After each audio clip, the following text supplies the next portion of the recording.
আজ থেকে 700 বছর আগের ঘটনা ভাইয়েরা আমার। মক্কার পাগল, মদিনার পাগল আব্দুর রহমান জামি রহমাতুল্লাহ আলাইহি মক্কায় গেলেন, আল্লাহর ঘর তওয়াফ করলেন, সাফা মারওয়া সাই করলেন, মাথা মুন্ডালেন।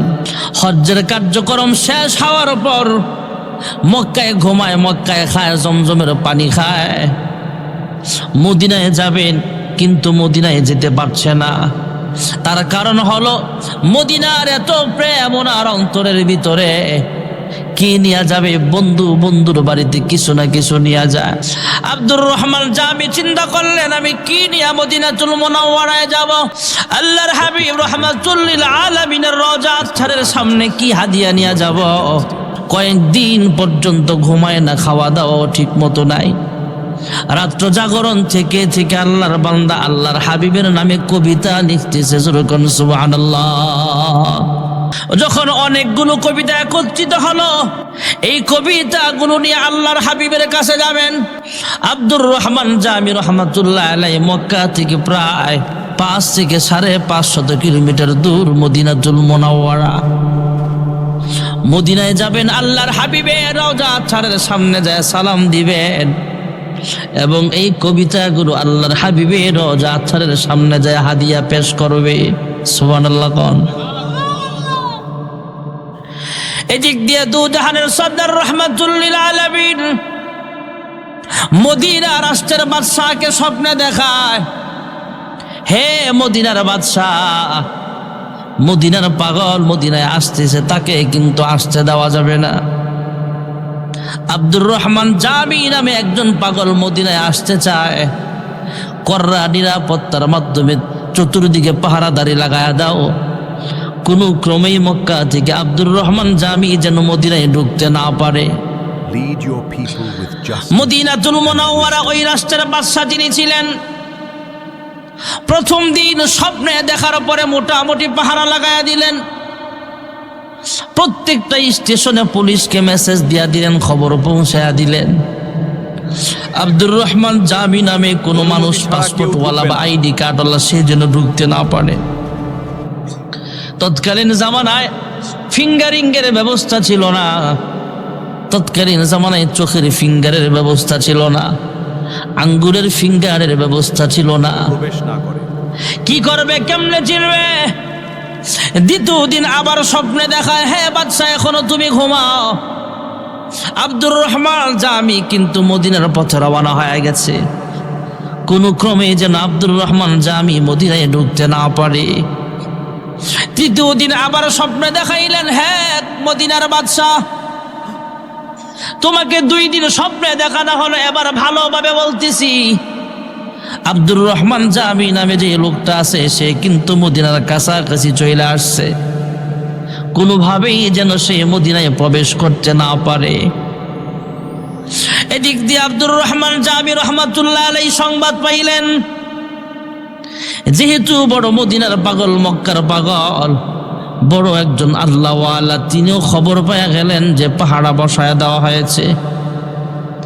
মদিনার আশপাশে যেদিক দিয়ে মক্কায় প্রবেশ পথ, প্রত্যেকটা পথে পথে নিরাপত্তা বাহিনী লাগায়া দেওয়া হয়েছে। আব্দুর রহমান জামি নামে যে লোকটা মক্কা থেকে আসতে চায় সে যেন মদিনার এরিয়ার ভিতরে ঢুকতে না পারে। চতুর্দিকে পাহারা বসায়া দিল। এই খবর আব্দুর রহমান জামির কানেও পৌঁছিয়া গেছে। আব্দুর রহমান জামি তিনিও নাছুর বান্দা, তিনি বললেন, দেখি আমার কেমনে আটকায়, আমিও মক্কা থেকে মদিনায় হিজরত করেছি, যেহেতু আমি অবশ্যই মদিনায় ঢোকার চেষ্টা করব। হঠাৎ করে দেখলেন একটা বাণিজ্যিক কাফেলা মদিনার পথে রওনা। বাণিজ্যিক কাফেলার সর্দারের কাছে যা বললেন, নাও তোমাকে অনেকগুলো টাকা তোমাকে বকশিশ দিলাম। কয় আমাকে তুমি কেন বকশিশ দাও? কয় বিনিময়ে আমার একটা কাজ করতে হবে। কয় কি কাজ? কয় তোমার ব্যবসায়িক সামানা নিয়ে মদিনায় যাচ্ছ? কয় হা, ব্যবসায়িক সামানা বস্তায় ভর্তি করে মদিনায় যাচ্ছি। কয় একটা বস্তা খালি করো, একটা বস্তা খালি করে সেই বস্তার ভিতরে আমাকে ঢুকায়া দাও, আর বাকি মালের বস্তার সাথে আমাকেও রেখে দাও, বস্তার ভিতরে বন্দি করে আমাকে মদিনা পর্যন্ত পৌঁছায়া দাও। যেরকম সুবহানাল্লাহ। আব্দুর রহমান জামি মদিনায় অবশ্যই যাওয়ার চেষ্টা করছেন। এদিক দিয়ে মদিনার পুলিশ, আর্মি, র্যাব, ব্যাটালিয়ন বাহিনী সব দলবল নির্বিশেষে সবাই একত্রিত হয়ে ঠেকাও। সরকারি দলের যত লোক আছে সবাই মিলে আব্দুর রহমান জামিকে ঠেকায়া দিবে। মদিনাতুল মুনাওয়ারা থেকে মদিনার বাদশা আওয়াজ তুইলা দিছে, যে যেখানে পাও সেখান থেকে তাকে আটকায়া দিবা। আল্লাহর হাবিব 3 দিন আমাকে স্বপ্নে দেখাইছে আব্দুর রহমান জামি নাকি মদিনার বর্ডারের কাছাকাছি চলে আসছে, কোনোভাবে যেন সে মদিনার ভিতরে ঢুকতে না পারে। এবার চিরুনি অপারেশন শুরু করে দিল। যত মানুষ ঢুকে প্রত্যেকটা মানুষকে চেক করে, যত মালের গাড়ি ঢুকে প্রত্যেকটা মাল চেক করে, যত ব্যবসায়ী কাফেলা আছে সব বাহিনী, সব ব্যবসায়ী কাফেলাকে চেক করা হয়। চেক করতে করতে করতে করতে হঠাৎ করে পেয়ে গেলেন অনেক বস্তা আছে মালের, এর ভিতরে একটা বস্তার ভিতরে আব্দুর রহমান জামি লুকিয়ে আছে। যেরকম সুবহানাল্লাহ। Reveal yourself. আব্দুর রহমান জামির সাথে কোন রকম মদিনার বাদশা মোটামুটি খারাপ ব্যবহারই করেছেন, ভালো ব্যবহার করে নাই। কারণ বাদশা তো ক্ষমতার একটা আলাদা গরম আছে। সে ডাক দিয়া কয়, তুমি কেন মদিনায় ঢুকতে চাও? মদিনার বাদশা তথা মদিনাতুল মুনাওয়ারায় যিনি শুয়ে আছেন, আল্লাহর হাবিব রাহমাতুল লিল আলামিন আমাকে 3 দিন পর্যন্ত স্বপ্নে দেখাইছি তুমি যেন মদিনায় ঢুকতে না পারো, অতএব তুমি মদিনা থেকে বের হয়ে যাও, তোমাকে মদিনায় প্রবেশ করতে দেওয়া হবে না। মদিনা থেকে বের করে দেওয়া হলো। চতুর্থ দিন রাতের বেলা আল্লাহর হাবিব আবার স্বপ্ন যুগে আসলেন। স্বপ্নে বাদশাকে ধমক দিয়া বলে, হ্যাঁ মদিনার বাদশা, আমি তোমাকে আব্দুর রহমান জামির সাথে খারাপ ব্যবহার করার জন্য বলি নাই। আব্দুর রহমান জামি কোনো অপরাধী নয়। আব্দুর রহমান জামি হলো আমার পাগল, মক্কার পাগল, মদিনার পাগল। সে মদিনায় আসার আগে অনেকগুলো কবিতা লিখেছে আমার নামে।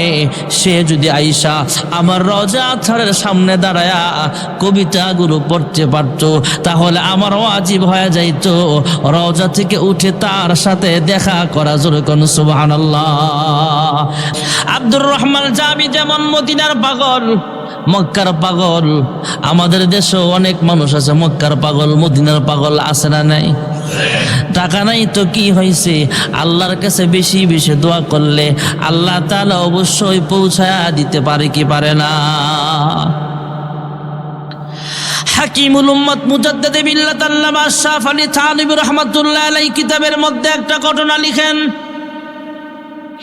আরব সাগরের পূর্ব প্রান্তে কোনো এক খাতের আইলে একটা ছোট্ট মাখলুক আছে, পিপিলিকা অথবা পিঁপড়া যাকে বলা হয়।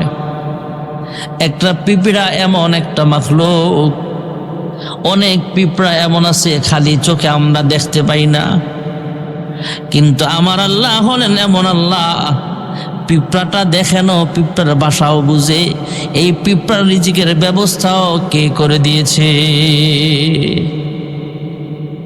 আরে ভাই, আসমান বানাইলেন আমার আল্লাহ।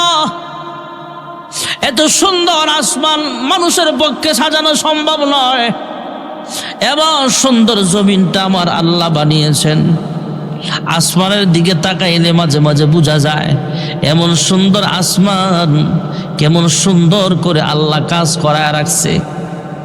বিশেষ করে যারা বিমানে সফর করেছেন, এই বিমানটা যখন 5,000 ফুট উপরে চলে যায়, 10,000 ফুট উপরে চলে যায়, 15,000 ফুট উপরে চলে যায়, তখন দেখা যায় নিচের ঘর বাড়ি না দেখা গেল, উপরের মেঘমালা দেখা যায়, বড় বড় পাহাড়ের মতো বরফ দেখা যায়। ভাইয়েরা আমার, বন্ধুরা আমার, উপরে মেঘমালাগুলো পাহাড়ের মতো মনে হয় উপরে আরেকটা দুনিয়া আমার আল্লাহ সাজায় রাখছে। যেরকম সুবহানাল্লাহ। আল্লাহর আসমান দেখতে কত সুন্দর, যে আল্লাহ আসমান বানিয়েছেন। জমিনটা কত সুন্দর, আসমানের রং ধরুন 7 রং দেখতে কত সুন্দর। হে মানুষ, আপনার আমার চেহারাটা দেখতে কত সুন্দর। মহান আল্লাহ রাব্বুল আলামিন নিজে হলেন ইঞ্জিনিয়ার। আল্লাহ রাব্বুল আলামিন ফেরেশতাদের বললেন, হে ফেরেশতারা, তোমরা আদমের 2টা হাত বানাও। আয় আল্লাহ আদমের হাত দুইটা কেমনে বানাবো, এমনে এমনে বানাও। আয় আল্লাহ আদমের দুইটা পা কেমনে বানাবো, এইভাবে এইভাবে বানাও। আদমের দুইটা পা কেমনে বানাবো, এইভাবে বানাও। চোখগুলা এমনে বানাও। কিন্তু যখন চেহারা বানাইবার সময় আসলো, ফেরেশতারা ডাক দিয়া জিজ্ঞেস করলেন, ওগো পরওয়ারদিগার আলম, আদমের হাত বানাইলাম আপনার হুকুম অনুযায়ী, আপনি যেইভাবে বললেন বডি বানাইলাম, পা দুইটা বানাইলাম, এবার চেহারা বানাতে হবে। কেমনে বানাইলে আপনি খুশি হবেন একটু আমাদেরকে জানায়া দেন। মহান আল্লাহ রাব্বুল আলামিন কুদরতি আওয়াজ দিয়া ডাক দিয়া কয়, হ্যাঁ ফেরেশতারা রে, আবার মহাব্বতের মাখলুক মানুষের চেহারা তোমরা বানাইলে হবে না, আমি আল্লাহ নিজ কুদরতি হাত দিয়ে আদমের চেহারা বানাবো। মহান আল্লাহ রাব্বুল আলামিন কুদরতি হাত দিয়া ডইলা ডইলা আদমের চেহারা বানালেন। এবার মহান আল্লাহ তাআলা চারটা কসম খেয়েছেন, ওয়াত্তিনি ওয়াজ্জাইতুন ওয়া তুরি সিনিন ওয়া হাদাল বালাদিল আমিন।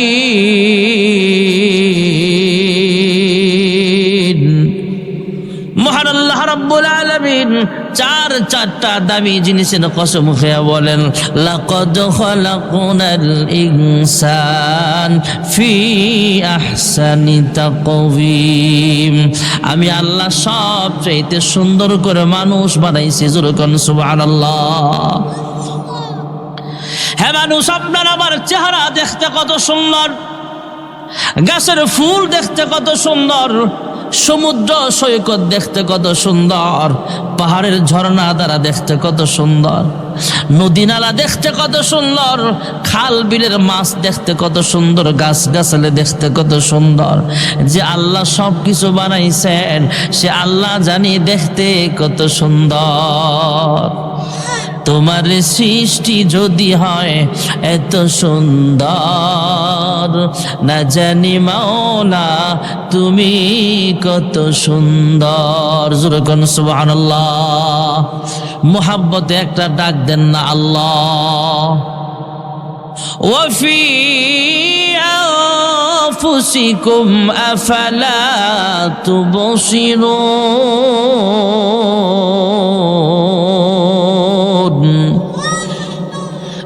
আমি যদি 3.5 হাত বডি নিয়ে চিন্তা করি তাহলে মালিকের তালাশ পাওয়া যায়। সুবহানাল্লাহ বলে। একটা চোখ, ছোট্ট একটা চোখ, ছোট্ট একটা জায়গায়, এর ভিতরে আল্লাহ কত পাওয়ার দিচ্ছে।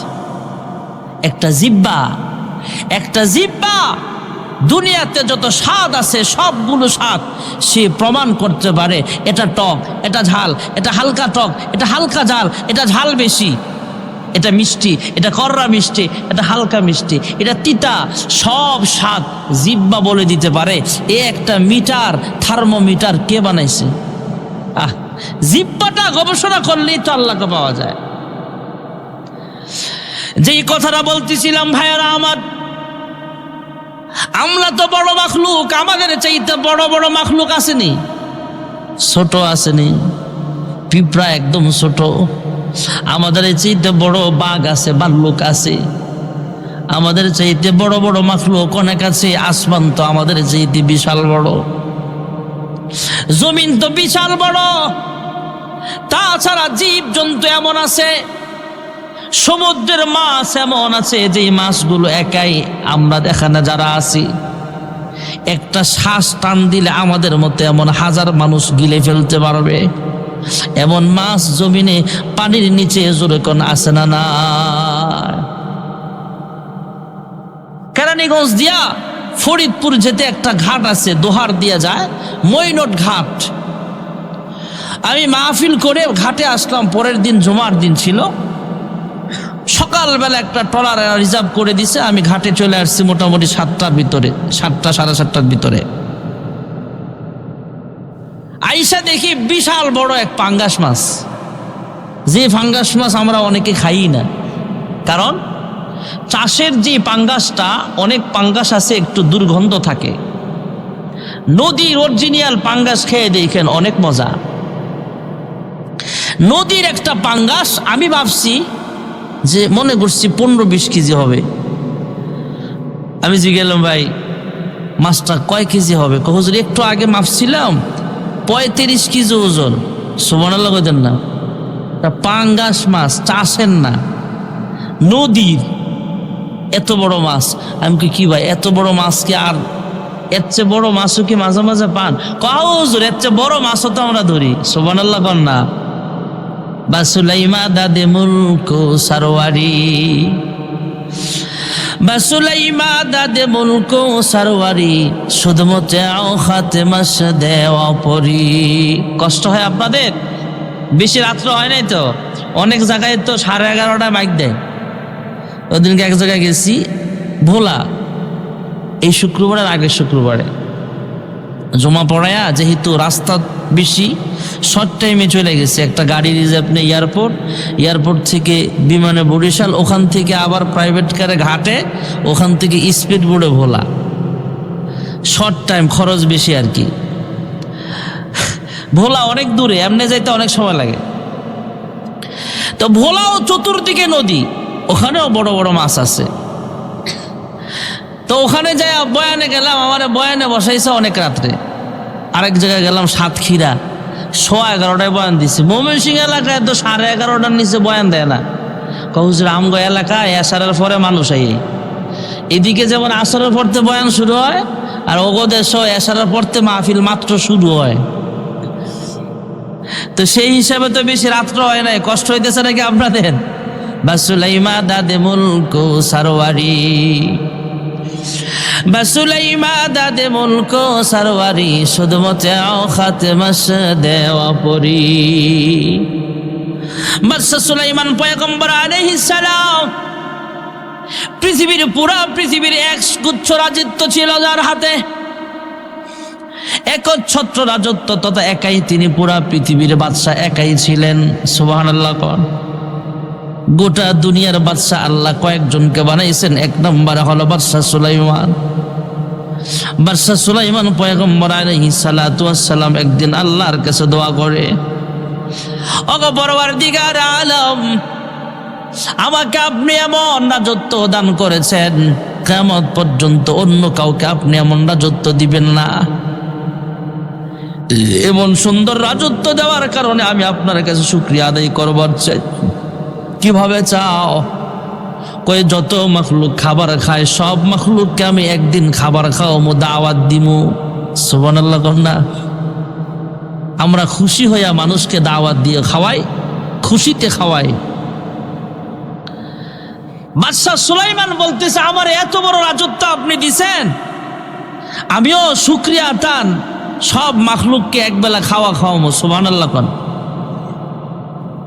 প্রথম বলে একদিন খানা খাওয়াবো। আল্লাহ ডাক দেয়া বলে, হে বাদশা সুলাইমান, তুমি ঠিক আছো, রাজা বাদশা, তোমার আমি আল্লাহ বানাইছি, বাদশাহী দান করেছি, কিন্তু রিজিকের রশি কিন্তু আমি আল্লাহর হাতে, রিজিকের মালিক কিন্তু তোমরা নও। রিজিকের মালিক জোরে বলেন একমাত্র কে? গ্রামে একটা মানুষ, আমি সব এলাকায় না, কিছু কিছু এলাকায় দেখি একটা কথা খুব বলে, রিজিকের নাম রাজ্জাক, রিজিকের নাম রাজ্জাক, তথা রিজিক দেন ওনার নাম কি? রিজিক দে রাজ্জাক।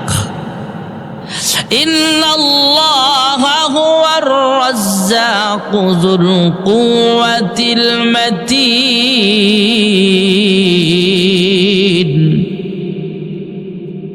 হে বাদশা, তুমি বাদশা ঠিক আছো, চেয়ারম্যান ঠিক আছো, মেম্বার ঠিক আছো, রাষ্ট্রপ্রধান ঠিক আছো, প্রধান ঠিক আছো, কিন্তু রিজিকের মালিক কিন্তু আমি আল্লাহ।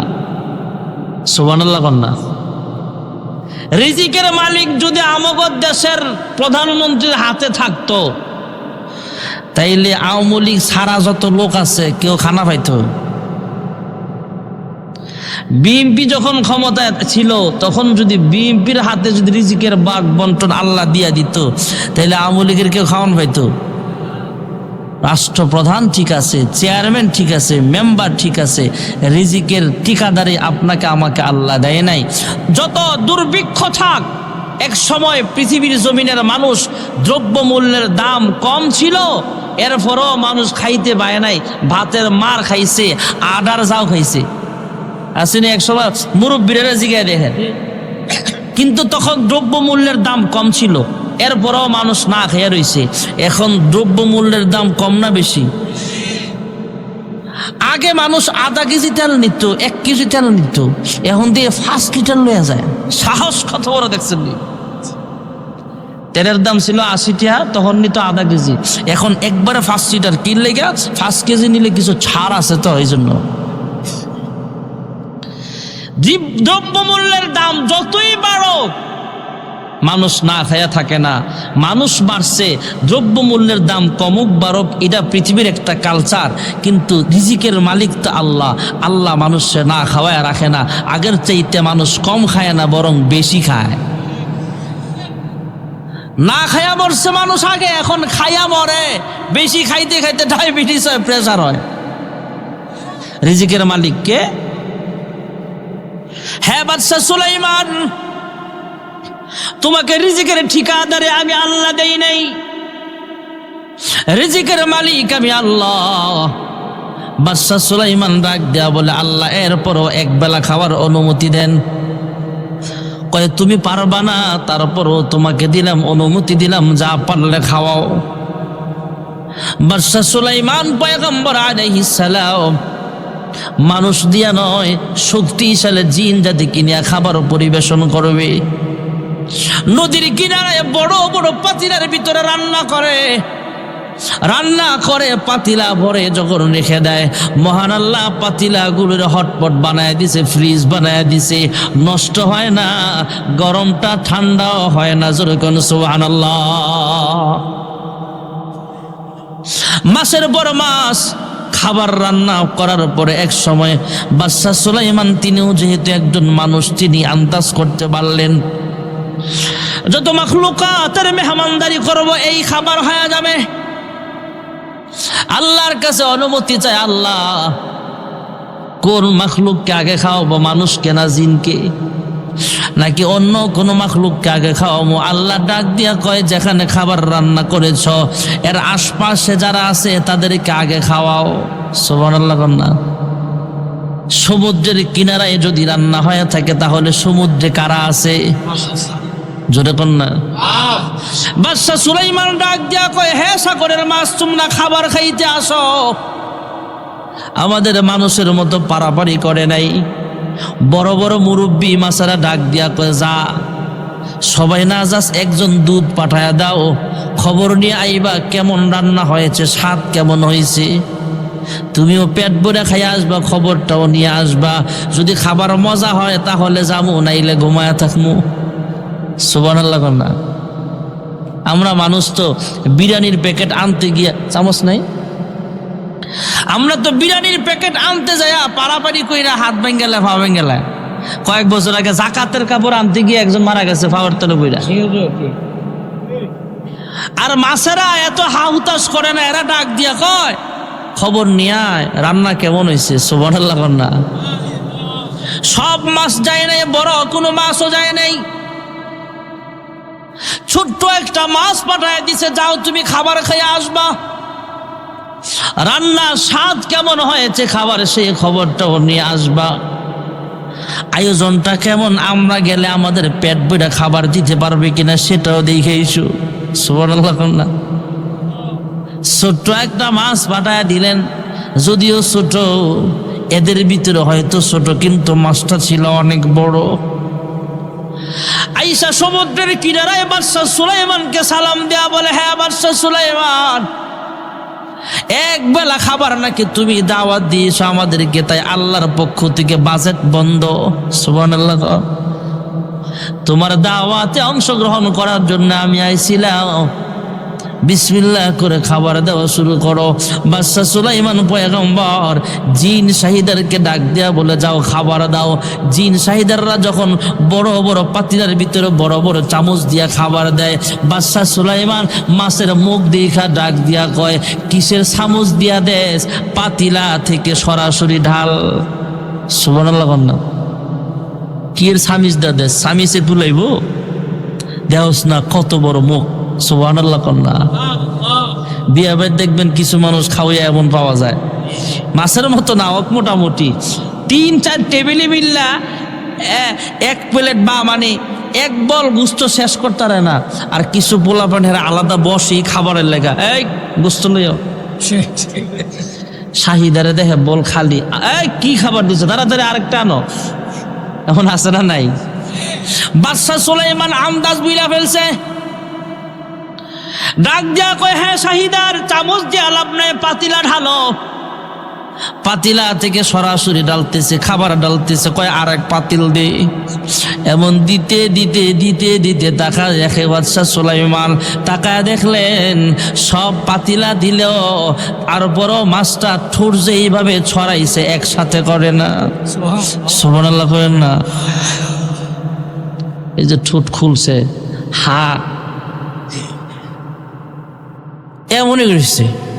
বাদশা সুলাইমান ডাক দিয়া কয়, কি রে মাছ, এতগুলো খাবার দিলাম, তুই এখনো মুখ ঠোঁট একসাথে করস না কেন?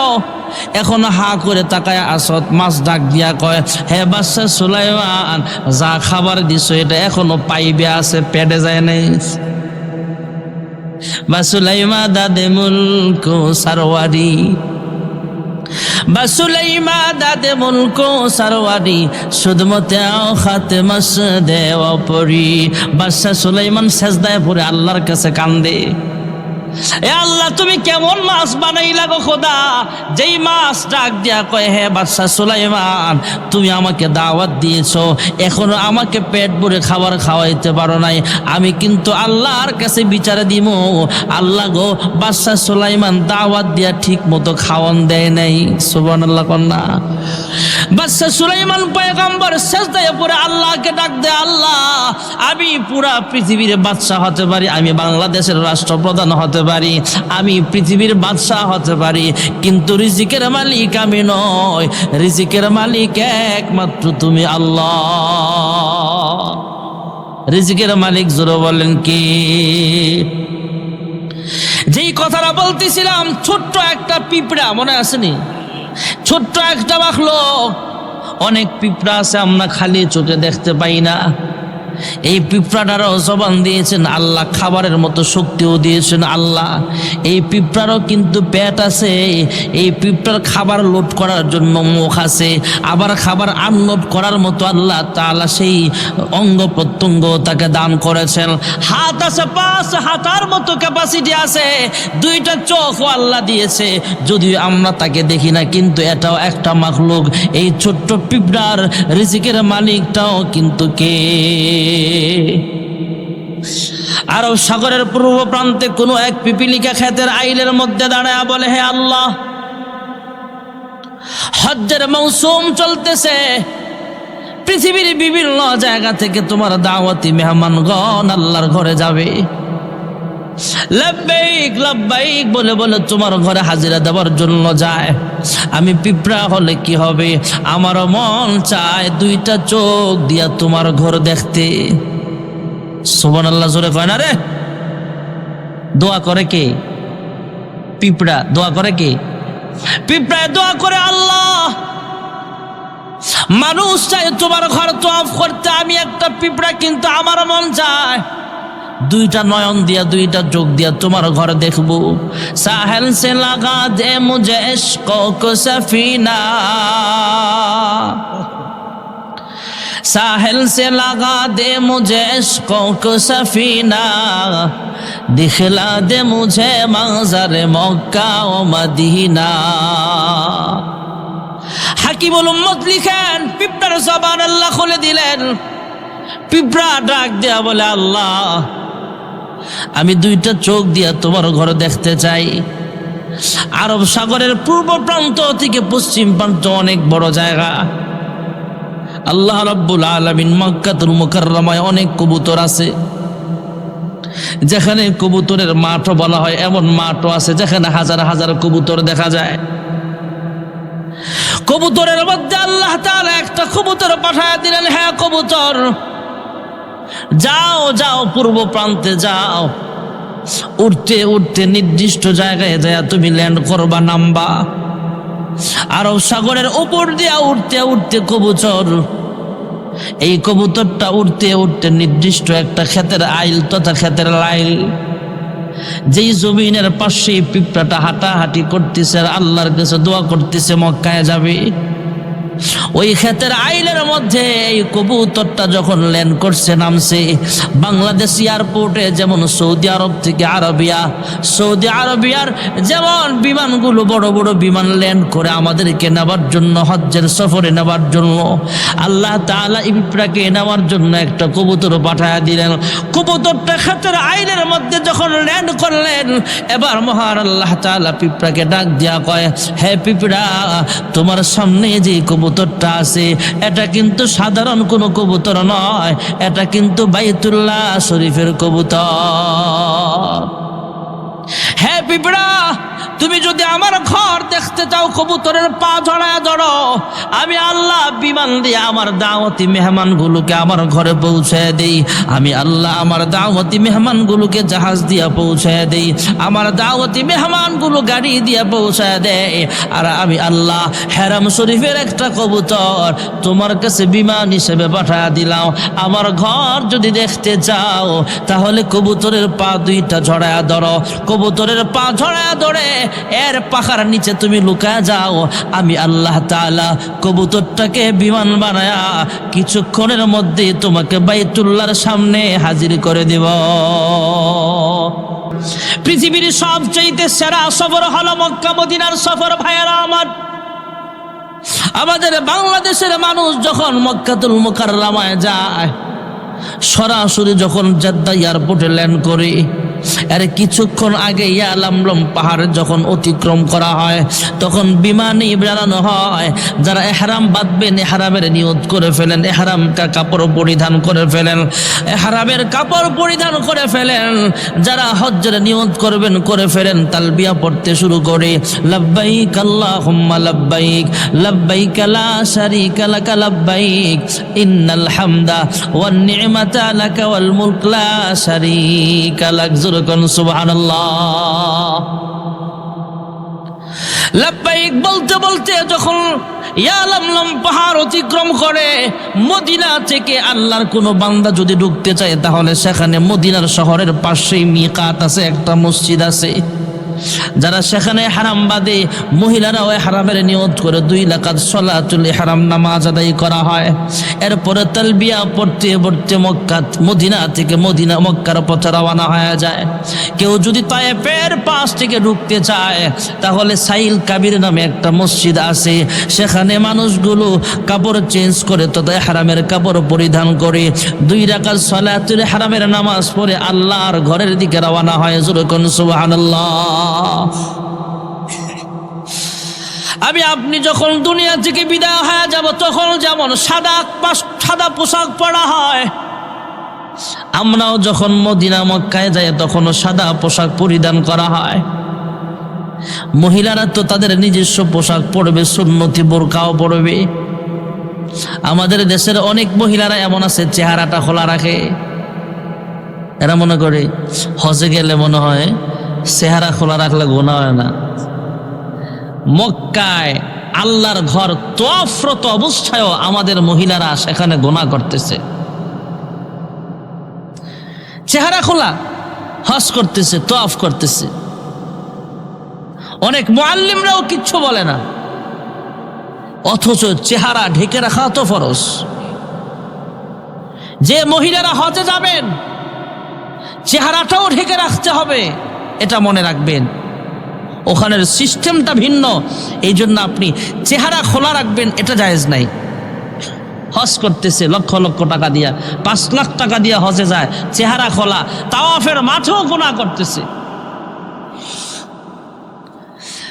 ভাইরা আমার, বন্ধুরা আমার, সাদা ইহরামের কাপড় পরিধান করে যখন আল্লাহর ঘরে রওনা হয়ে যায়, যারা জীবনে শুধু সাদা কাপড় পরে নেয় তাদেরকে বোঝানো সম্ভব হবে না। একটা হলো সাদা পাঞ্জাবি পরলাম, সাদা পাগড়ি পরলাম, যেমন গতকালকে আমার ড্রেস ছিল সাদা, সাদা কোটি, সাদা পাগড়ি, সাদা পাঞ্জাবি, এটা হতে পারে, এটা এক জিনিস। কিন্তু সেলাই ছাড়া দুইটা কাপড়, সাদা কাপড় কিন্তু এক জিনিস না।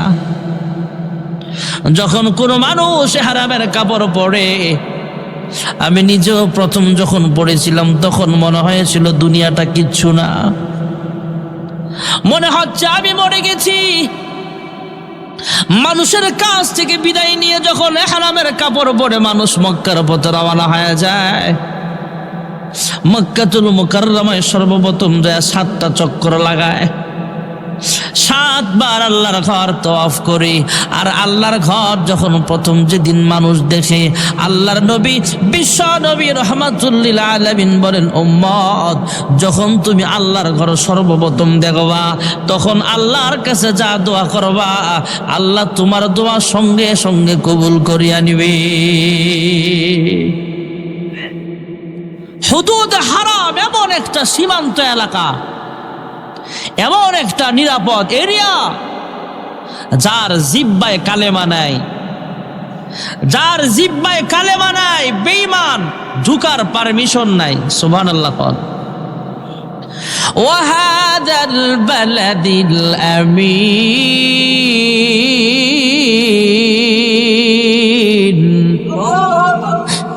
এটা একটা নিরাপদ শহর ভাইয়েরা আমার। যারা বেঈমান তাদের ঢুকার কোনো পারমিশন নাই। যারা ঢুকবে এটা শুধু মুসলমানদের এরিয়া, সেখানে বেঈমান ঢুকতে পারবি না। দুনিয়ার মধ্যে বড় বড় আশ্রম আছে, মন্দির আছে, গ্রাসরি যায় দেখলাম বিশাল বড় একটা মূর্তি বানায় রাখছে। কোটি কোটি টাকা খরচ করে একটা মূর্তি বানানোর পিছনে কোটি টাকা দামের মূর্তি হতে পারে, কিন্তু সেখানে এই কথা লেখার সাহস নাই যে মূর্তি পূজক ছাড়া অন্য মানুষ ঢুকার পারমিশন নাই, এই কথা লেখা নাই। ভারতে বড় বড় মূর্তির আশ্রম আছে, গির্জা আছে, কোথাও এই কথা লেখা নাই হিন্দু ছাড়া কেউ ঢুকবে না। একমাত্র মুসলমানদের সবচেয়ে বড় কলিজা মুসলমান হুদুদে হারামের চতুর্পাশে সাইনবোর্ড লাগায়া দিছে, যার জিহ্বায় কালেমা নাই, বেঈমানের জন্য আল্লাহর ঘরের এরিয়ায় ঢুকার পারমিশন নাই। যেরকম সুবহানাল্লাহ। জেদ্দায় বসবাস করে স্বামী আর স্ত্রী। রাতের বেলা একজন আরেকজনকে ডাক দিয়া বলে, হ্যাঁ স্বামী আমার। দুজন হিন্দু, একজন স্বামী আরেকজন স্ত্রী। বেঈমান মূর্তি পূজক দুইজন একজনকে আরেকজনে ডাক দিয়া কয়, হ্যাঁ স্বামী, আমরা বেঈমান হতে পারি, কিন্তু যেহেতু মক্কার কাছাকাছি এলাকায় আমরা থাকি, মক্কা থেকে সর্বোচ্চ 100 কিলোমিটার হবে জেদ্দা, এত কাছে আমাদের বসবাস, আমাদের মন চায় মক্কাতুল মুকাররমাটা এক নজর দেখতে। জোরে কোন সুবহানাল্লাহ। মুসলমান না হিন্দু? বেঈমান মূর্তি পূজক সেও আল্লাহর ঘর দেখবার চায়। স্ত্রী যখন বলে দেখবার চাই, স্বামী ডাক দিয়া কয়, হে বিবি রে, মক্কাতুল মুকাররমার বর্ডার এমন একটা বর্ডার যেখানের এরিয়াটা হলো এমন, যার জিহ্বায় কালেমা নাই সে ঢুকার পারমিশন নাই। স্ত্রী ডাক দিয়া কয়, স্বামী আমার কাছে একটা পরামর্শ আছে। সুবহানাল্লাহ। কি পরামর্শ? কয়, আপনি যে মুসলমান না হিন্দু আপনার শরীরে তো লেখা নাই, আমি হিন্দু না মুসলিম আমার গায়ে অত লেখা নাই, আমি মুসলমান মহিলাদের মতো আমার কপালে এখন সিঁদুর আছে, সিঁদুরটা আমি সরায়া ফেলবো, মুসলমান মহিলাদের মতো সুন্দর বোরকা পরিধান করব। কেউ যদি জিজ্ঞেস করে তাহলে মুসলমানের নামটাই বলবো, হিন্দু পরিচয় দিব না। সুবহানাল্লাহ। তৎকালীন জামানায় ফিঙ্গারিং এর আইন ছিল না, সিসি ক্যামেরার ব্যবস্থাও ছিল না। স্বামী আর স্ত্রী একজন আরেকজনকে ডাক দিয়া কয়, এইভাবে যদি আমরা ঢুকি, আপনি আমার স্বামী যেহেতু পুরুষ মানুষ, আপনিও মুসলমানদের মতো ইহরামের কাপড় পরিধান করে মুসলমানের নাম ধারণ করেন, কেউ জিজ্ঞেস করলে মুসলমানের নাম বলবেন, আমিও মুসলমান মহিলাদের মতো চলাফেরা করব, দুজন মক্কায় যাব, যদিও আমরা হিন্দু, তারপরও আল্লাহর ঘর দেখবার চাই। যেরকম সুবহানাল্লাহ। ভাইয়েরা আমার, বন্ধুরা আমার, পরবর্তীতে দুইজন স্বামী স্ত্রী পৃথিবীবাসীকে জানায়া দিলেন, আমরা মাগরিবের নামাজের কাছাকাছি সময় মক্কায় প্রবেশ করলাম, হালকা অন্ধকার। মাগরিবের আগে বা পরে যখন মক্কার ভিতরে আমরা ঢুকলাম, মানুষের ভিড় একটু কম ছিল। আমরা যখন মক্কার এরিয়ায় ঢুকলাম, আমাদের প্রথম নজরটা যখন আল্লাহর ঘরে পড়েছে, আমাদেরকে কেউ তাশকিল করে নাই, আমাদেরকে কেউ দাওয়াত দেয় নাই। আমরা শুধু হারামের কাপড় পরলাম, মুসলমান মহিলাদের মতো পোশাক পরলাম, মুসলমানের নাম ধারণ করলাম, আল্লাহর ঘর দেখার উদ্দেশ্যে আল্লাহর ঘর খানায় কাবার সামনে গেলাম। আল্লাহর ঘর আমাদের চোখে পড়ার সঙ্গে সঙ্গে আমাদের দিল থেকে জবান দিয়ে বের হয়ে গেছে লা ইলাহা ইল্লাল্লাহু। দুইজন স্বামী স্ত্রী ডাক দেয়া বলে, হ্যাঁ পৃথিবীর মানুষেরা শোনো, আমরা যদিও অন্য ধর্মের লোক ছিলাম, কিন্তু কাবার মুহাব্বত আমাদের অন্তরে ছিল। আল্লাহর ঘরটা আল্লাহ রাব্বুল আলামিন আমাদেরকে বেঈমান অবস্থায় দেখায় নাই। আল্লাহ তাআলা আমাদেরকে মুসলমান বানায়া তারপরে কাবার সামনে হাজির করেছে। জোরে কোন সুবহানাল্লাহ। কাবাটা হলো এমন কাবা, সর্বপ্রথম কেউ দোয়া করলে আল্লাহ তাআলা দোয়া কবুল করে। আল্লাহর ঘরের সামনে যায় যদি কেউ আল্লাহর ঘরের দিকে তাকায় থাকে, তার আমল নামায়ও আল্লাহ সওয়াব লিখে দিবে। জোরে কোন সুবহানাল্লাহ। কোনো আমল করে নাই, নামাজও পড়ে নাই, তোয়াফও করে না, জিকির আজকারও করে না, শুধু ঈমানী অবস্থায় একজন মুসলমান আল্লাহর ঘরের দিকে তাকায়া আছে, তার আমল নামায়ও ফেরেশতারা সব লিখতে থাকবে। জোরে কোন সুবহানাল্লাহ। আর আপনাদের এই মসজিদ বাইতুন নাজাত জামে মসজিদ, এটাও কাবার নমুনায় অংশ। সুবহানাল্লাহ। হাসরের দিন কাবা শরীফও জান্নাতে যাবে, এই মসজিদটা রাইখা যাবে না, এটাও যাবে। সুবহানাল্লাহ বলেন। সপ্তাহে একটা দিন আছে জুমার দিন। জুমার দিনের দাম আছে না নাই? আছে। কেউ যদি নিজের ঘর থেকে অজু বানায়া সুন্দর পোশাক পরে আতর মেখে জুমার নামাজের উদ্দেশ্যে রওনা হয় মসজিদের দিকে, সে যেন ইহরামের কাপড় পরে বাইতুল্লাহর সফরে রওনা হয়েছে। জুমার দিনের দাম আসেনি? ভাইরা আমার, বন্ধুরা আমার, আপনাদের এই মসজিদে আল্লাহর কোন বান্দা বান্দি যদি এক রাকাত নামাজ আদায় করে, মহান আল্লাহ রাব্বুল আলামিন তার আমল নামায় ঘরে নামাজ পড়লে যে সওয়াব হতো এর চাইতে 500 গুণ বাড়ায়া 500 রাকাতের সওয়াব লিখিয়া দিবে। এখন বলবেন, হুজুর মা মহিলারা তো আর মসজিদে আসে না, এদের কি হবে? আপনি কষ্ট করে শীতের রাত্রে মসজিদে আইসা নামাজ পড়লে যে সওয়াব হবে, মা বোনেরা ঘরের কোনায় একা একা নামাজ পড়লেও সম পরিমাণের সওয়াব লেখা হয়ে যাবে। আল্লাহর কোন বান্দা বান্দি যদি বাইতুল মুকাদ্দাসে এক রাকাত নামাজ আদায় করে, সুবহানাল্লাযী আসরা বিআবদিহি লাইলাম মিনাল মাসজিদিল হারাম ইলাল মাসজিদিল আকসা الذي باركنا حوله لنريه من آياتنا إنه هو السميع البصير।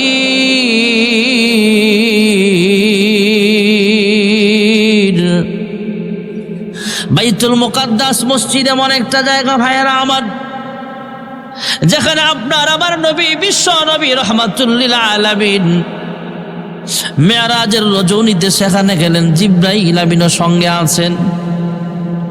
বাইতুল মুকাদ্দাসে ঢুকলেন, তাকায়া দেখেন আদম থেকে ঈসা রূহুল্লাহ আলাইহিমুস সালাম পর্যন্ত সমস্ত নবীরা সেখানে আছেন, কিন্তু সামনের ইমামতির জায়গাটা এখনো খালি দেখা যায়। জিবরাইল আমিন পয়গম্বরের কানে কানে শোনায়া দিলেন, ওগো আল্লাহর হাবিব, আদম থেকে ঈসা নবী পর্যন্ত সমস্ত নবীদেরকে মহান আল্লাহ রাব্বুল আলামিন বাইতুল মুকাদ্দাসে একত্রিত করেছেন আপনার ইমামতিতে 2 রাকাত নামাজ আদায় করার জন্য। ইমামুল আউয়ালিন ওয়াল আখিরিন বাহরে সাদাকা রাহমাতুল লিল আলামিন, শুধু ওয়াজুদাস রাহমাতুল লিল আলামিন মসজিদে ও শুধু হামারো এ জমিন। যেই মসজিদে সমস্ত নবীরা নামাজ আদায় করেছিলেন সেই মসজিদের নাম বাইতুল মুকাদ্দাস। এই মসজিদে আকসা আল্লাহর কোন বান্দা বান্দি যদি 1 রাকাত নামাজ আদায় করে, তার আমল নামায় 25,000 রাকাতের সব লেখা হয়ে যাবে। সুবহানাল্লাহ কন্যাকে আর জোরে কন। আল্লাহর কোন বান্দা যদি মসজিদে নববীতে নামাজ আদায় করে, যেই মসজিদের পাশে শুয়ে আছেন আল্লাহর হাবিব দু জাহানের সরদার রাহমাতুল লিল আলামিন, আল্লাহর হাবিবের পাশে শুয়ে আছেন আবু বকর সিদ্দিক, পাশে শুয়ে আছেন হযরত ওমর ইবনুল খাত্তাব রাদিয়াল্লাহু তাআলা আনহু। দুই সাথীকে পাশে নিয়ে হায় ঘুমিয়ে আছেন নিঝুম নিরালায়, সারা দাও রাসূলুল্লাহ রওজা পাকের কিনারে। আল্লাহর হাবিব যেখানে শুয়ে আছেন এর পাশে যে মসজিদে নববী আছে, সেই মসজিদে নববীর দাম অনেক ভাইয়েরা আমার। মসজিদে নববীতে আল্লাহর কোন বান্দা বান্দি যদি 1 রাকাত নামাজ আদায় করে, তার আমল নামায় মহান আল্লাহ রাব্বুল আলামিন 50,000 রাকাতের সওয়াব লিখিয়া দিবে। মক্কাতুল মুকাররমা, মদিনাতুল মুনাওয়ারা, মদিনার মসজিদ থেকে একটু দূরে কয়েক কিলোমিটার দূরে একটা মসজিদ আছে, মসজিদে কুবা। আল্লাহর হাবিব রাহমাতুল লিল আলামিন মদিনায় হিজরত করার পরে যে গোত্রের মাঝে সর্বপ্রথম অবস্থান করেছিলেন, যেখানে মদিনার সর্বপ্রথম মসজিদ বানানো হয়েছিল, সেই মসজিদের নাম হলো মসজিদে কুবা। দু জাহানের সরদার হুজরা খানা থেকে ওযু বানায়া মসজিদে কুবায় যায় কয়েকদিন পর পর সেখানে যাইতেন এবং সেখানে 2 রাকাত নামাজ আদায় করতেন। আর হাদিস শরীফে আল্লাহর হাবিব জানায়া দিলেন, হ্যাঁ উম্মত, কিয়ামত পর্যন্ত আমার কোন উম্মত যদি এই মসজিদে আইসা 2 রাকাত নামাজ আদায় করতে পারো, তোমার আমল নামায় মহান আল্লাহ তাআলা একটা কবুল উমরা করার সওয়াব লিখিয়া দিবে। এটা যেমন একটা জামে মসজিদ।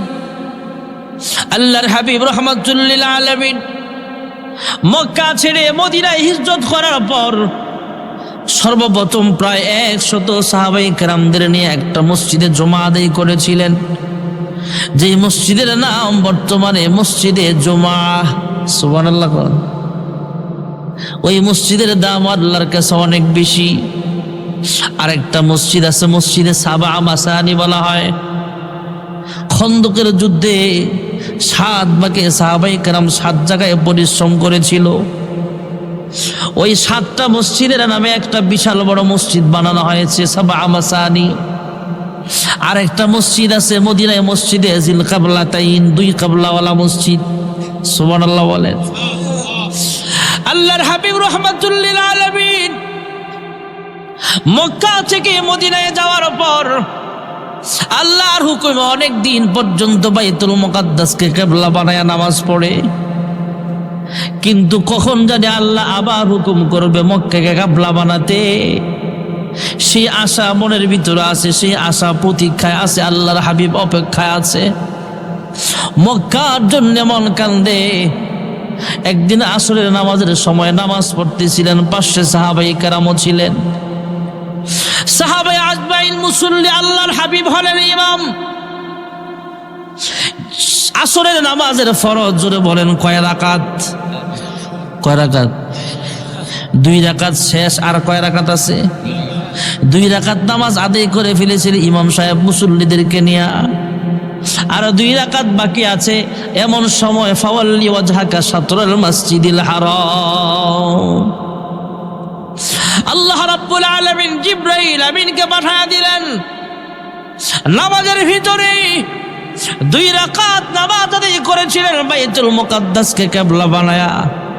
জিবরাইল আমিন 2 রাকাত নামাজ আদায় করার পরে জিবরাইল আমিনের আগমন, আয়েশা আল্লাহর হাবিবের সিনাটা ঘুরাইয়া দিয়া বলে, বাকি 2 রাকাত পড়বেন আল্লাহর ঘর তথা খানায় কাবা বাইতুল্লাহকে কিবলা বানায়া। জোরে কোন সুবহানাল্লাহ। ওই মসজিদের নাম জুল কাবলাতাইন। ভাইয়েরা আমার, মসজিদে নামাজ পড়ে সাহাবায়ে কেরাম বের হয়ে গেলেন। এদিকে যায় কিছু লোক, এদিক যায় কিছু লোক, কারণ সব মসজিদে একসাথে জামাত হয় না। আল্লাহর হাবিবের পিছনে যারা নামাজ পড়েছে মসজিদে জুল কিবলাতাইন, এরা যখন নামাজ শেষ করে বের হয়েছে, অন্যান্য মসজিদের পাশ দিয়া যখন যায়, আওয়াজ শুনতে পায় মুসল্লিরা এখন নামাজ পড়তেছে ইমামের নেতৃত্বে। বিভিন্ন মসজিদে আলাদা আলাদা, যেহেতু ইমাম নামাজের টাইমটাও ভিন্ন হয়, হয়তো এই মসজিদে আগে পড়ে ফেলেছে, অন্য মসজিদে পরে জামাত চলতেছে। যায় যখন দেখে এখনো পর্যন্ত সেই মুসল্লিরা বাইতুল মুকাদ্দাসকে কিবলা বানায় নামাজ পড়তেছে, ইমামতিতে নামাজ পড়তেছে ইমাম সাহেব আর মুসল্লিরা। আর সাহাবায়ে কেরাম যারা আল্লাহর হাবিবের পিছনে 2 রাকাত নামাজ পড়েছেন বাইতুল মুকাদ্দাসকে কিবলা বানায়া, এরপরে আল্লাহর হুকুম জারি হয়ে গেলে বাকি 2 রাকাত পড়েছেন বাইতুল্লাহ শরীফকে কিবলা বানায়া। এরা যখন রাস্তা দিয়া যায় জোরে জোরে আওয়াজ করে বলে, হ্যাঁ ইমাম সাহেব, হ্যাঁ মুসল্লিরা, আল্লাহ তাআলা কিবলা ঘুরায় দিছে, আমরা 2 রাকাত পড়েছি বাইতুল্লাহ শরীফকে কিবলা বানায়া, পরের 2 রাকাত তোমরাও কিবলা ঘুরায় নাও। যেখানে যেখানে সাহাবায়ে কেরাম আওয়াজ করে বলেছে, সঙ্গে সঙ্গে সব মসজিদের কিবলা পরিবর্তন করে বাইতুল্লাহকে কিবলা বানায় ফেলছে। জোরে কোন সুবহানাল্লাহ। যেই মসজিদটাতে কিবলা পরিবর্তন হয়েছিল সেই মসজিদের নাম মসজিদে জুল কিবলাতাইন, তথা 2 কিবলাওয়ালা। যারা গেছেন অবশ্যই দেখেছেন। আল্লাহ সবাইরে যাওয়ার তৌফিক দাও, জোরে কোন আমিন। যারা যাবেন দেখবেন এখানে একদিকে মেহরাব, সেখানে 2 দিকে মেহরাব, একটা বাইতুল মুকাদ্দাস, একটা বাইতুল্লাহর দিকে। সুবহানাল্লাহ, জোরে কোন। ভাইয়েরা আমার, বন্ধুরা আমার, আরেকটা মসজিদ হলো খানায়ে কাবা। যেই কথাটা প্রথমেই বলেছিলাম, আমরা মুসলমান পশ্চিম দিকে ফিরা নামাজ পড়ি, বললেও পশ্চিম দিকে চেহারাটা থাকে। এটা হলো বাইতুল্লাহ কিবলা যাকে বলা হয়, কাবা যাকে বলা হয়। সরাসরি সামনে রাইখা সেখানে যদি আল্লাহর কোনো বান্দা বান্দি নামাজ পড়ে, ঘরে পড়লে যেই সওয়াব, মসজিদে পড়লে সওয়াব বেশি, বাইতুল মুকাদ্দাসে আরো বেশি, বাইতুল তথা মদিনাতুল মুনাওয়ারায় আরো বেশি সওয়াব। আর আল্লাহর কোনো বান্দা বান্দি সরাসরি কাবাকে সামনে রেখে যদি 1 রাকাত নামাজ আদায় করে, মহান আল্লাহ রব্বুল আলামিন তার আমল নামায় 1 লক্ষ রাকাতের সওয়াব জমা করে দিবে। সাহেল সে লাগা দে মুঝে ইশক কো সফিনা, साहिल से लगा दे मुझे इश्क को सफीना, दिखला दे मुझे मज़ार मक्का ও মদিনা। আল্লাহ সবাইকে যাওয়ার তৌফিক দাও, জোরে কোন আমিন। এই মসজিদের দরকার, জোরে কোন আছে না নাই? আল্লাহর ঘর, এই বাইতুন নাজাত জামে মসজিদ, কেউ উঠবেন না, দোয়া হয়ে যাবে। দোয়ার আগে কেউ আসেননি, অল্প সময়ের ভিতরে যে হুজুর আমি মসজিদে কিছু টাকা দিলাম, কালেকশন তো আলহামদুলিল্লাহ প্রতি বছরই হয়। তো কামা বারাকতা আলা ইব্রাহিম ওয়া আলা আলি ইব্রাহিম ইন্নাকা হামিদুম মাজিদ। দোয়া হয়ে যাক। হুজুররা আপনি দোয়া করেন, মুরব্বী আপনি দোয়া করেন। ভাই টাকা টুকা পরে গুনতে পারবেন না, হিসাব দেওয়া লাগে না? না, তাইলে পরে গুইনেন, দোয়া হয়ে যাক। আপনারা কেউ দোয়া করেন। আলহামদুলিল্লাহি রাব্বিল আলামিন والصلاة والسلام على أشرف الأنبياء والمرسلين وعلى آله وأصحابه أجمعين. ربنا ظلمنا أنفسنا وإن لم تغفر لنا وترحمنا لنكونن من الخاسرين. يا رب العالمين يا أكرم الأكرمين মালিক, গভীর রজনীতে তাহাজ্জুদের সময় কাছাকাছি চলে আসছে। আমরা কতিপয় গুনাহগার তোমার শাহী দরবারে 2টা হাত উঠায়া দিলাম। আয় আল্লাহ, যা কিছু আলোচনা হয়েছে ভুল ভ্রান্তি মার্জনা করে আর হাদিয়া লক্ষ কোটি গুণ বাড়াইয়া বিশ্ব নবীর রওজা ছাড় সোনার মদিনায় সবুজ রঙের গম্বুজের নিচে পৌঁছিয়ে দাও। এ রব্বুল আলামিন, তাকে উসিলা করে বাবা আদম আলাইহিস সালাম থেকে এই দোয়া পর্যন্ত যত মুমিন মুমিনাত যারা পরিমাণ ঈমান নিয়ে কবরের বাসিন্দা হয়ে গেছে, প্রত্যেকের কবরের হাদিয়াগুলো পৌঁছায়া দাও। আয় আল্লাহ, খাস করে আমরা যারা হাত বাড়াইলাম, জানি না কে জানি মা দুঃখিনে হারাইয়া, প্রাণের আব্বা জান হারায়া এতিমের মতো হাত বাড়াইছে গো আল্লাহ। জানি না গো মালিক কার মা বাবার কবরে জাহান্নামের সাপ কামড়াইতেছে, জানি না গো আল্লাহ কার আম্মা আব্বার কবরে জাহান্নামের আগুন দাও দাও করে জ্বলতেছে। গো মালিক তাদের পক্ষ থেকে মাফ চাই, আজকের এই আখিরে মুনাজাতের উসিলায় তাদের কবরগুলো জান্নাতের বাগান বানায়া দাও। রব্বির হামহুমা কামা রব্বায়ানি সগীরা। আয় আল্লাহ, যারা টাকা দিয়া পয়সা দিয়া সুপরামর্শ দিয়া এমন জান্নাতের বাগানের আয়োজন করেছে, প্রত্যেকের মনের নেক আশাগুলো পূরণ করে দাও। আয় আল্লাহ, এই মসজিদ সহ পৃথিবীতে যত মসজিদ মাদ্রাসা আছে, শিক্ষা প্রতিষ্ঠান আছে, সমস্ত হাজাত তুমি গাইবি খাজানা থেকে পূরণ করিয়া দাও। আমাদের সকলকে 5 ওয়াক্ত নামাজি বানাও, মা বোনদেরকে পর্দা নিশিনা আবেদা জাহেদা সালেহা বানায়া দাও। অনেক ছেলে মেয়ে আছে বিবাহের উপযুক্ত, আয় আল্লাহ তুমি নেককার পাত্র পাত্রের ব্যবস্থা করিয়া দাও। আয় আল্লাহ, অনেকের বিবাহ হয়েছে কিন্তু সন্তান হয় না, ওগো মালিক তুমি সন্তান দেওয়ার মালিক।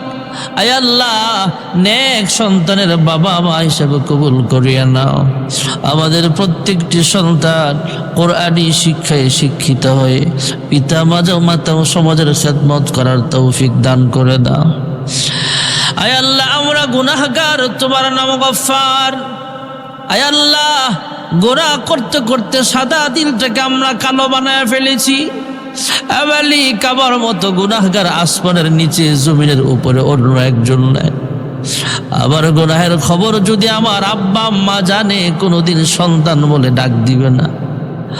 আমার গুনাহের খবর যদি আমার ছেলে মেয়েরা জানে, কোনোদিন আব্বা বলে ডাক দিবে না। মালিক, আমার গুনাহের খবর যদি মালামত এলাকার মানুষ জানতো, তাহলে আমার বয়ান শুনতে আসতো না। আয় আল্লাহ, আমাদের গুনাহ যেমন গোপন রেখেছো গো মালিক, গোপনে গোপনে সকলের জিন্দেগির সব গুনাহগুলো মাফ করে দাও। আদর করিয়া মানুষ আল্লাহ বানায়া, কেমনে দিবা জাহান্নামে ফেলিয়া। গুনার বোঝা মাথায় লয়া আমরা দেশ বিদেশে ঘুরি, কোন দিন জানি আজরাইলের হাতে ধরা পড়ি। কবরেরই আযাব যদি মানুষ দেখিত, ঘরবাড়ি ছাড়িয়ারে পাগল হইত। তুমি ছাড়া কারি কাছে আমরা করি বরদান, তুমি বিনে কে বুঝিবে মনেরই বেদন। তুমি যদি মাফ না করো আল্লাহ বান্দারে, বলো তোমার বান্দা যাবে কার কাছে। আয় আল্লাহ, তুমি ছাড়া আমাদের মাফ করোনাওয়ালা আর কেউ নাই। আয় আল্লাহ, দুনিয়ার ভিক্ষুক এক দরজা থেকে বিদায় করে দিলে অন্য দরজায় যাওয়ার সুযোগ পায়। আমাদের আর কোনো দরবার নাই, একমাত্র তোমার দরজার ভিখারি আমরা। ফিরাইয়া দিও না, সকলের জিন্দেগির সব গুনাহ খাতাগুলো মাফ করিয়া দাও। আম্মা আব্বা যাদের বেঁচে আছে লম্বা নেক হায়াত দান করেন, সুস্থতার হায়াত দান করেন, মা বাবার খেদমত করার তৌফিক নসিব করিয়া দেন। আয় আল্লাহ, জানি না কার জানি জিন্দেগির শেষ মাহফিল হয়ে যায়, জানি না আজকের মুনাজাত কার জন্য জানি জীবনের আখিরি মুনাজাত হয়ে যায়। আয় আল্লাহ, আমিও তো একদিন দুনিয়া ছেড়ে চলিয়া যাব। মশারি টানায়া বড়ই পাতার গরম পানি দিয়া আমাকে শেষ বিদায়ের গোসল দিয়া দিবে। সাদা কাপড়ে জড়ায়া আমাকে কবরের বাসিন্দা বানায়া দেওয়া হবে। আয় আল্লাহ, সাদা মার্কিন কাপড়ের প্যাকেট হওয়ার আগে এহরামের 2টা কাপড়ে নিজেকে জড়ায়া লব্বাইক লব্বাইক বলে বলে তোমার ঘর খানায় কাবা তওয়াফ করার তৌফিক সবাইকে নসিব করে দাও। আয় আল্লাহ, মক্কার মানুষ কত ভাগ্যবান, মদিনার মানুষ কত ভাগ্যবান। মন চাইলে মক্কাতুল মুকাররমায় চলিয়া যায়, মদিনার মানুষ মন চাইলে মদিনাতুল মুনাওয়ারায় চলিয়া যায়। আমরা কপাল পোড়া ৬০০০ কিলোমিটার দূরের মানুষ, কিন্তু মন চায় বারবার মক্কা মদিনায় যাইতে। আয় আল্লাহ, আমরা মুসলমান, আমাদের অন্তরে মক্কার প্রেম মদিনার প্রেম আছে, কিন্তু টাকা নাই, গরিব অসহায় আমরা। আল্লাহ, বারবার বারবার মক্কা মদিনায় যাওয়ার তৌফিক সবাইকে নসিব করিয়া দাও। আয় আল্লাহ, অনেকে দোয়া চাইছে, অসুস্থ শিফায়ে কামিলা দান করো। যারা অভাবে আছে অভাব অনটন দূর করিয়া দাও। যারা ঋণগ্রস্ত আছে ঋণ পরিশোধ করার তৌফিক দান করো। সর্বপ্রকার বালা মুসিবত থেকে হেফাজত ফরমাও। আল্লাহুম্মা ইহফাজনা মিন কুল্লি বালাইদ দুনিয়া ওয়া আযাবিল আখিরাহ ওয়া তাওয়াফানা মুসলিমা ওয়া আলহিকনা বিস সালিহিন। সুবহান রাব্বিকা রাব্বিল ইজ্জাতি আম্মা ইয়াসিফুন।